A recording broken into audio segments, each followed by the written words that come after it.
إلى جانب جمال برونيلا الخلاب الأخاذ وذكائها الغير محدود اللي عدى كل الحدود، كان عندها موهبة تانية خطيرة.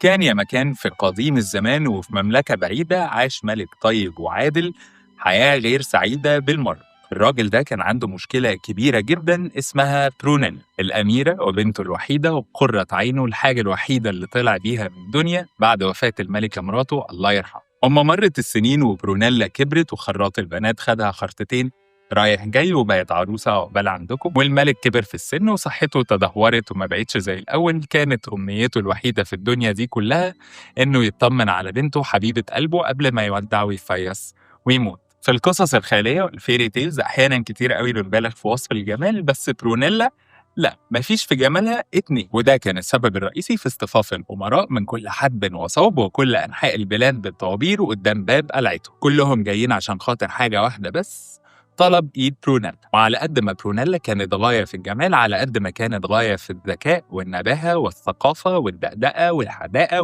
وده كان السبب الرئيسي في رفضها لأي حد اتقدم لخطبتها عشان خاطر جمالها بس. أي حد بيتقدم لها كانت بتطلع فيه ألف عيب وعيب، لا ده طويل قوي، ده قصير قوي، ده مليان قوي، ده رفيع قوي. المهم اي حد بيتقدم لها كانت بتطلع فيه القطط الفطسانه، ولان حب الملك ليها كان اكبر من خوفه عليها فما كانش بيرضى يزعلها ولا يجبرها تتجوز حد غصب عنه. لحد ما في يوم من الايام ملك زميل ليه عارفه عزيزه عليه من مملكه كبيره قوي جنبهم، بينهم ود كبير، حتى برونيلا ذات نفسها كانت بتحب الراجل ده جدا. ابنه امير وسيم مثقف محترم مؤدب ومتربي اتقدم لطلب ايد برونيلا. البنت قررت تنزل تقابله، كان عندها مشوار، قالت ايه شوف ده عايز ايه، مش هاخد في ايديها غلوه كده تشوف في اي حاجه وتطلع تقول لابوها سوري مش هينفع. نزلت ساحه القصر قابلته وقعدت معاه، ولكن للاسف ما فيهوش غلطه. بعد ما قعدت معاه شويه استاذنت العريس وراحت لابوها قالت له بص والله العظيم يعني كل شيء اسمه نصيب، وهو شاب كويس، هو ما اختلفناش يعني، بس انا حاسه ان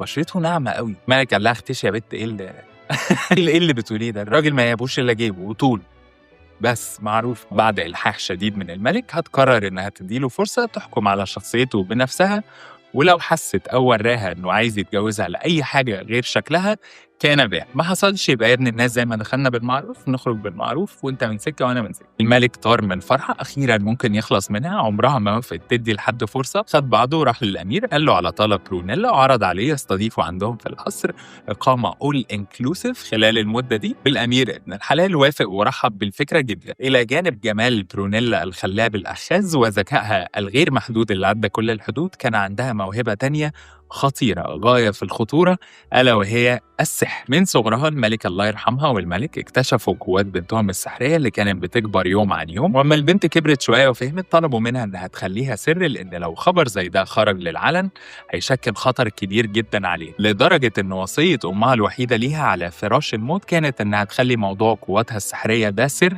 تحت أي ظرف ولأي سبب كان. برونيلا طلعت ساحرة جميلة وذكية وساحرة. نرجع بقى لعريسنا. مرت أيام كتير جدا في فترة حلاوة البدايات، برونيلا والأمير عريسنا قضوها بيتعرفوا على بعض، بتحب إيه ما بتحبش إيه، وأنت بتحب إيه ما بتحبش إيه، لونك المفضل إيه ولونك المفضل إيه، أكلك المفضل أكلك المفضل، الحاجات اللي كل شوية القدر بيخلينا نعيدها مع ناس. بس إحنا في القصة دلوقتي. المهم مع كل يوم كان بيمر إعجاب برونيلا كان بيزيد تجاه العريس، كل المؤشرات بتقول إن الولد عبارة عن جرين فلاج ماشي على رجليه، لحد ما في يوم من الأيام كانوا بيفطروا مع بعض كالعادة، وبعد ما ضربوا الاتنين ليمون تحت الشجرة قاموا ركبوا حصنة ويتمشوا في جنينة القصر. بعد ما خلصوا جولتهم وهي بتنزل من على الحصان قام مديها رفسة مطيعة، طارت نزلت على رقبتها زرع بصل في الأرض، قفاها اتفتح. الأمير اتخض جدا وجري عليها شالها وراح بيها القصر، حطها في سريرها، ولما طلبت منه إن يندهوا لها دكتور عشان يداوي لها الجرح قال لها إن مفيش داعي، فوق ده كله هو درس الطب وهو صغير وداوي لها الجرح بنفسه. انبهرت. لا في حاجة غلط في حاجة غلط، مش مرتاحه له، بس مش عارفه هي ايه، بس في حاجه غلط كده. الموضوع مش متزن، يعني غني بيبقى تافه، مثقف بيبقى ممل، بيحب شغله بيخون مراته، انما ايه ده؟ وهتتوصل في الاخر لاستنتاج ان طريقه تعامله معاها اكيد مش موضوعيه، بيحاول يبهرها. الموضوع ده والجوازه دي لو هتتم محتاجه تدخل من طرف تاني. برونيلا قررت انها تمارس هوايتها المفضله وتبقى حربايه، تستخدم سحرها في تغيير شكلها والتنكر والتحول الى شخص تاني تماما. هتاخد بعضها تروح للأمير تقول له إن أميرة المملكة اللي جنبهم البست فريند بتاعتها جاية زيارة محتاجة تقضي معاها شوية وقت، فهتاخد بعضها تروح تقضي معاها النهار، وهتجيله كل يوم بالليل على العشاء ياكلوا مع بعض ويقعدوا يتكلموا شوية. خدت بعضها راحت أوضتها، زقت السرير وفتحت باب خفي من الأرض، طلعت منه صندوق أسود وضخم وشكله مخيف، فتحته وطلعت منه جلد، حطيته على السرير وقلعت جلدها. ما اعرفش ازاي، بس هي القصه كده نعدي. قلعت جلد برونيلا، حطيته على السرير، ولبست الجلد اللي طلعته من الصندوق، اتحولت لواحده ست عجوزه عندها يجي 100 سنه. تحفه. حد يحذر الامير بقى يمكن بجلده من المجنونه دي. المهم فات الليل، وتاني يوم الحرس لقوا واحده ست عجوزه جايه على باب القصر. سالوها عايزه ايه يا وليه انت؟ عايزه ايه يا حاج؟ قالت لهم انا جاي استلم شغل الجديد. هيقولوا لها احنا ما عندناش خبر بان الملك بيعين خدم جداد. فواحد منهم هيقول للتاني يا عم سيبها راحه، يعني القلعه محتاجه القطنه ما بتكذب. التاني هيقول لها استني هنا، وياخد بعضه ويدخل، تكون هي بقى مظبطه لها كل حاجه من جوه. الجريمه الكامله. الاميره برونيلا سايبه خبر ان خادمه خطيبها تيجي تستلم شغلها النهار. الوظيفات بتوعها كلهم بنات صغيرين في السن، ما يصحش انهم يخدموا على شاب قاعد عندهم. جايبه له واحده مش من دور امه، جايبه له واحده من دور سته تخدمه خلال اقامته في القصر. الحرس هيرحبوا بيها وياخدوها يودوها للامير تتعرف عليه، هتستلم شغلها وتبتدي في خدمه الامير، ووضعه تحت سلسله من الاختبارات الصغيره طول الوقت، وهي بتديله الشاي وهي بتديله اكل وهي بتشيل طبق. ترجع تساله تاني في الحاجات اللي قال لها عليها وهي برونيلا، وتشوفه هيجاوب بنفس الطريقه ولا لا. وهو قاعد في القصر وهي عند صاحبتها الاميره اللي في المملكه اللي جنبهم، تشوفه بيتعامل مع الوصيفات ازاي، يشيل حاجه تقيله وتعدي من قدامه، تشوفه هيقوم يساعدها ولا لا. جاست ايشوز تكفي قريه.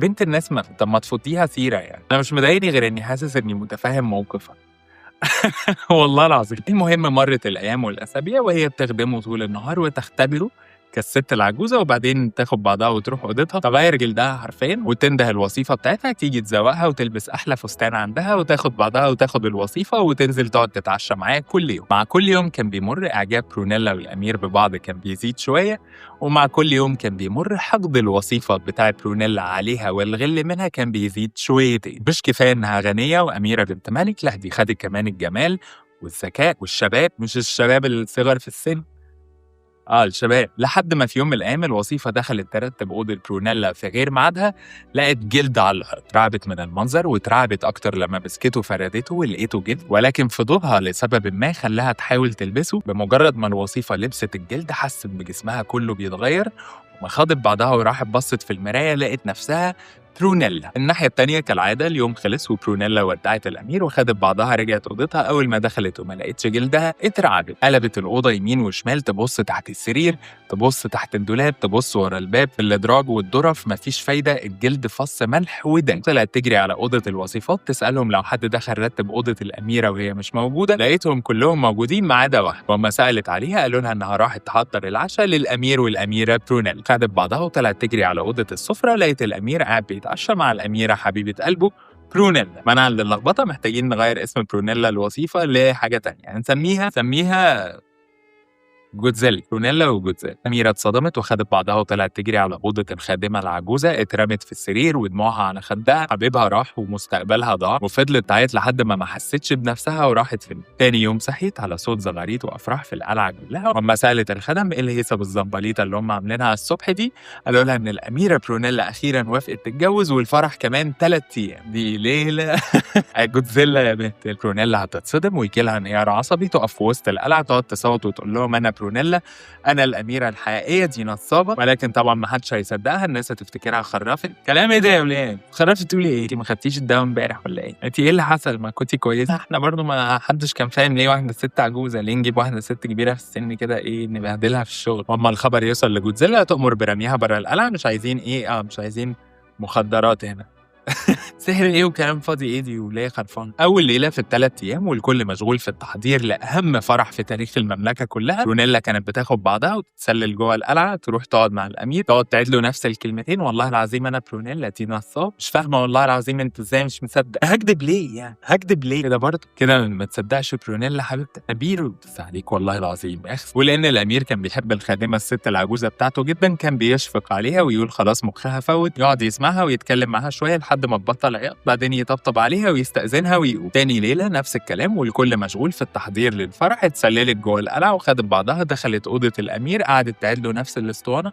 والله العظيم أنا برونيلا، دي برونيلا إزاي يعني؟ دي المرة دي نص قلب الأمير كان مشفق على الست العجوزة اللي بيحبها وبيعزها اللي قاعدة تخرف وتهرتل قدامه. النص التاني كان مستغرب تصرفات برونيلا من امبارح، خلالها في يومين بتتصرف بهطل وطريقتها مش ولا بد. الصبح لقاها مشمرة الفستان في اسنانها وبتلعب كرة حافية مع العيال في الشارع. أهله جم عشان يقابلوا عروسته المنتظرة لأول مرة وهم قاعدين بيتعشوا. قامت رافعة سلطانية الشوربة دبها في بقها على بق واحد ساح. واحدة من الخدم الجداد بعد العشاء بتلم السفرة فوقع منها طبق اتكسر غصب عنها. قامت اديتها كيلو الا ربع مشكل قدام اللي قاعدين كلهم. واما البنت اعتذرت لها وقالت لها أنا آسفة ده أول يوم ليا، قالت لها يا حبيبتي وانا يعني هي اول يوم ليك يعني شايفاني مولوده اميره؟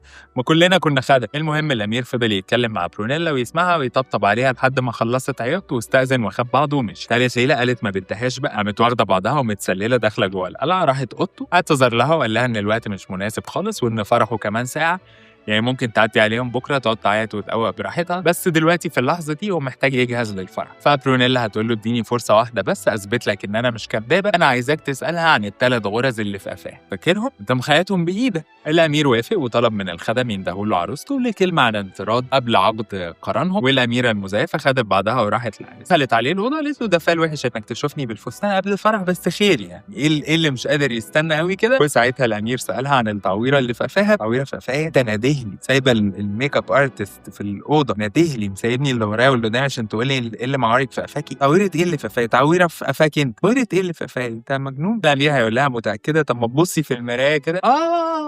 التعويره ما تقول ما تقول يا عم التعويره اللي في قفايا ايه دي زمان. كنت انا وناهد بنت ام ناهد. البنت هي غشيمه شويه البنت دي بس بموت فيها، جيب سيرتها في كل حاجه. كنا بنلعب صلاح وهي بنت غشيمه شويه هي عافيه قوي اللي هي مرزبه ناهد دي. الله يمسيكي بالخير يا ناهد. فتحتها لي غرزتين وامي خدتني وجرينا على الدكتور. قلت لها يا ماما والله العظيم ما في داعي والله، بس انت عارف بقى الله يرحمها كانت ست قلوقه وكده. خير مال. الامير هيواجهها بحقيقة كدبها واما تلف عشان تحاول تهرب هتلاقي برونيلا في قفاها، تقوم قافله الباب تقول لها رايحه فين يا حلوه؟ اسكعها قفايين على قفاها. هيقلعوها جلد برونيلا بس مش هيلبسوها جلدها، هيلبسوها جلد الست العجوزه، ياخدوها يرموها في الشارع ويقولوا الناس بقى ايه ما تصدقوش الولايه الخرفانه دي.